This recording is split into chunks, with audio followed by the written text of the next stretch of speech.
Os rasgados, olha, os rasgados, que ótimo que a Filipa Oliveira está aí, porque foi uma provocação de um trabalho que eu e Filipa começamos a fazer, foi feita toda a maquete, mas não realizamos. E era exatamente uma performance onde se rasgavam os papéis na parede e saía o líquido que estava por trás disso, né, dessa pele rasgada.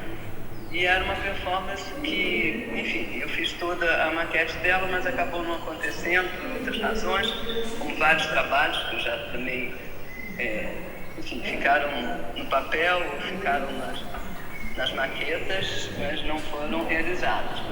Mas esse, Filipe, então, depois daquilo tudo, eu vi a matéria do papel. Quando você rasga, ele tem, né? Ele tem lá dentro da sua pele as suas fásciazinhas que aparecem, que é aquele algodão maravilhoso. Então me deu muita vontade de falar desses papéis separados, rasgados, e da fenda, e depois outra vez, né? Aqui eu estou com um aqui, né? Por isso que eu estou podendo me lembrar bem. Depois a aproximação deles, o espaço que cria, né? E nesse mesmo espaço sempre você percebe o desenho do rasgado, porque são rasgados à mão mesmo. Então, essa era a minha vontade de mostrar essa pequena carne fácil, ou seja lá o que for, que tem dentro daquele papel que a gente olha.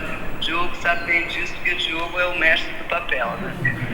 Que é tentador a gente ver lá dentro, quando a gente rasga, que sai aquele algodão, né, que tem aquela textura incrível. Então começou dessa vontade, porque eu rasgava muitos papéis para fazer a performance, a maquete da performance, e aí depois eu tive vontade de falar da textura do papel, e aí falei através da pintura e do bastão de óleo, outra vez tirando os veios do papel, só passando. Tem a memória das salas de aula que eu chegava em Nova York e que a gente limpava as salas todas, e eu ficava depois olhando o chão, as marcas assim, dos saltos, enfim, dos glissés, de todos os movimentos da dança que tinham passado ali, e isso me voltou quando eu estava redefinindo a textura do papel, e aí eu provoquei mesmo fazer uns desenhos que a minha memória trazia. Esses são os meus rasgados que vocês estão vendo aqui, aí eu estou vendo aqui, porque aqui também eu produzi muitos. O que é muito bonito neste diálogo é que ambos falam sobre a potencialidade do papel. Por um lado tens um papel frágil que facilmente se rasga e que vemos esta fenda no mundo, e outro, um papel que continua a ser super frágil, mas ao mesmo tempo incrivelmente duro, e faz quase este metal do Diogo, e que permite este também outro tipo de fenda no mundo, mas esta parece quase uma viga de ferro que o João podia usar numa dos seus edifícios. Que rasga o espaço. Este rasga no espaço metálico e este rasga no espaço do papel. E se calhar podíamos só focar nestas duas peças, porque se calhar a arte é toda isto, não é? Uma rasga que se faz no espaço, uma fenda que se faz no mundo, e a partir dele conseguimos olhar de maneira diferente para o mundo. Ou seja, através do papel percebemos que ele é incrivelmente frágil, incrivelmente poderoso e forte. Mas o que o Diogo diz, por favor, não se encostem muito, porque ele pode dobrar.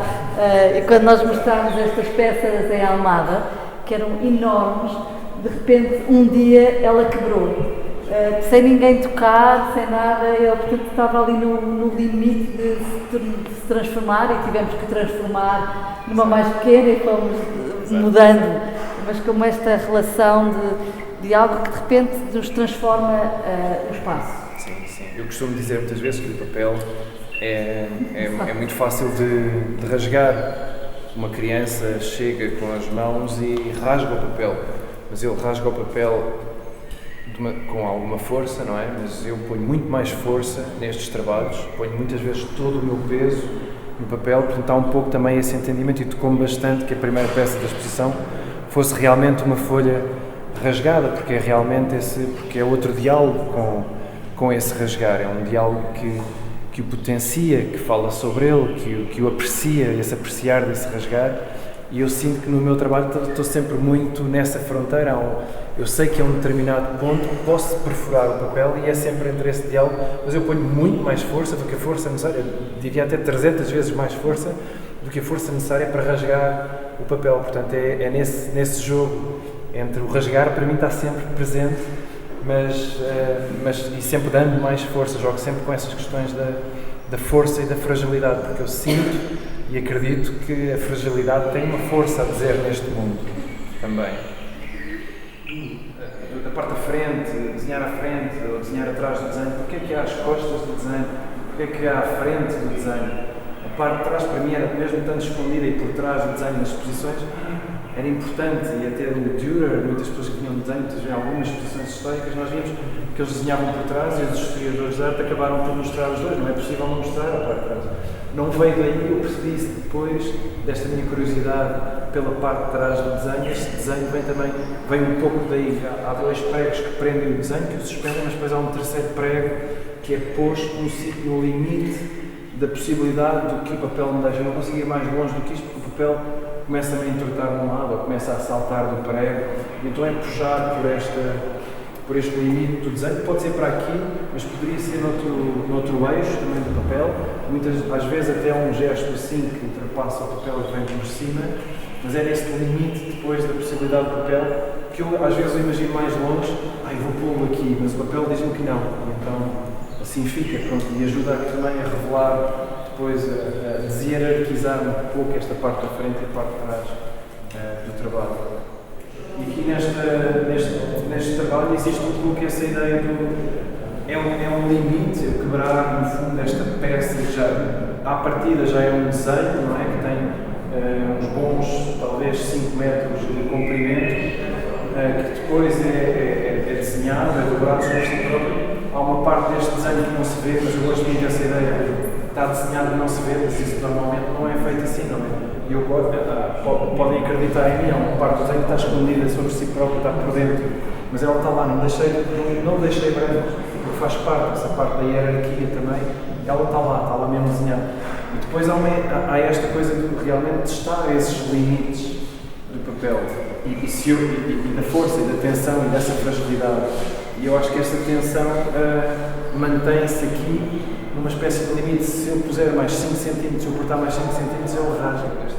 O título desta obra tem a ver com a questão de tangente, de linha tangente. Ela pode ser posta de formas diferentes, esta linha, mas as linhas muitas vezes tocam-se. E eu gosto de imaginar que os nossos corpos, o teu corpo levantou-se de manhã, foi tomar café com alguém, saiu de casa, passou pela cidade para um determinado sítio, o meu levantou-se, criou outra espécie de órbita, encontrou-se com uma pessoa também, teve que voltar para trás, teve que fazer um telefonema, teve que vir até aqui, mas há um momento dessas trajetórias que se vão tocar. Nós neste momento estamos nesse ponto em que nos estamos de alguma forma a tocar. É apenas um ponto muito imediato, o que é este ponto, não é? Na nossa vida, no nosso mundo, mas acho que devemos dar essa importância porque eu parto dessa trajetória com alguma coisa também e mudo de trajetória em relação à trajetória com estes pontos de conexão que temos também.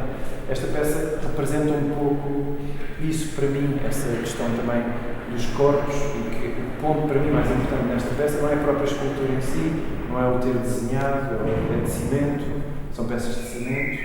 Esses casulos, eles têm essa vontade, como eu já falei. Acho que eu já falei tudo mesmo. Qual é o material da forma?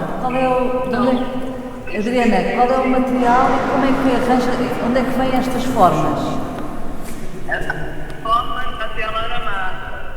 A tela tridimensional, tridimensional, com o corpo me abraçando com ela. O casulo tem isso, né? Você tem vontade de a mãozinha, de penetrar nessas impressões. Eu quero dizer apenas uma coisa muito simples. Nesta sala muito particular, e claro que nada disto foi posto aqui desta maneira ao acaso, sugeriu-me logo, assim que entrei neste espaço, sugeriu-me um teatro italiano. Vocês sabem todos que de teatros há vários tipos designadamente os italianos, que é uma invenção posterior ao teatro grego tradicional que durante muitos anos vingou. O teatro italiano é aquele teatro que a gente senta do lado de cá e do lado de lá tem um espetáculo. Aqui, primeiro falando da forma, as estruturas da Adriana parece que estão sentadas a olhar para aquilo que vai acontecer daquele lado de lá. Ao mesmo tempo que elas também parece, de certo modo, dialogam. É uma plateia que dialoga entre ela e depois esta dialética passa para o espetáculo propriamente dito. O espetáculo é aquele que nós vemos em que alguém atira furiosamente coisas para um lado e para o outro e corre atrás dos aviões perdidos. No fundo, há aqui todo um espetáculo. Eu não diria performance, há todo um espetáculo aqui que tem como assistência estes pretos e brancos da Adriana que parece que estão sentados a ver o que é que se passa naquele universo que é muito mais aéreo e que é muito mais livre. No fundo, há uma liberdade para lá do ecrã que estas peças parecem contemplar. E que é muito bonito pensá-las como espectadores. E depois aquela que quer voar e que não consegue, inevitavelmente vai-se caindo e vai-se destruindo e vai-se transformando em algo acima, em algo amarfanhado. E se calhar elas são o que já resultaram desta tentativa de voo. É que temos dois universos que aparentemente são tão díspares, mas ao mesmo tempo que se complementam, porque parece haver esta dialética entre uma coisa e outra, entre o que está no chão parado e estático e aquilo que está para lá do ecrã. Sim. Porque o ecrã mostra aquilo, mas há muito mais para lá daquilo. É isso que cria sempre esta magia do espetáculo. Como tu estavas a dizer, e muito bem também, o posicionamento delas parece aleatório, quase as peças pousadas apenas no chão. Há isso, mas há também isto que foi desenhado, de certa maneira, o poder deambular à volta dele, dá espaço também no espectador, não é? Depois há uma projeção, a própria pessoa acaba por ficar no vídeo, também projeta-se também nesse outro espaço, passa a ser um corpo. E a cor é muito importante, a cor neste diálogo é muito importante. A cor, eu chamo logo a atenção da cor. Sim, há o branco, há o amarfalhado, como estás a dizer, e há o cair no chão, é uma tentativa de voo. Houve uma escolha, a uma determinada altura, será que eu mostro os voos que não foram tão bons voos? E eu disse, não, vou mostrar tudo, tem que ser tudo, tem que estar tudo, não pode ser os voos em que realmente eram aquele voo alongado. Não, os falhanços, tudo isso faz parte do processo de trabalho. Mas só para um disclaimer, pronto, também estes desenhos depois foram abertos e mostrados naquelas paredes na Fundação CAB, em Bruxelas, numa fundação, onde foram 3 trabalhos feitos neste próprio espaço. Aqueles 2 lá de baixo fazem relação. E os 2 lá de baixo, dos pequenininhos que vocês viram lá em baixo, foram da primeira série destes trabalhos, que foram também muitas vezes mandados para os meus filhos e mandados deles para mim. A relação dos filhos, das crianças, como a Adriana viu logo, aliás, a Adriana viu logo. O Diogo tinha a ver com os filhos e com as crianças.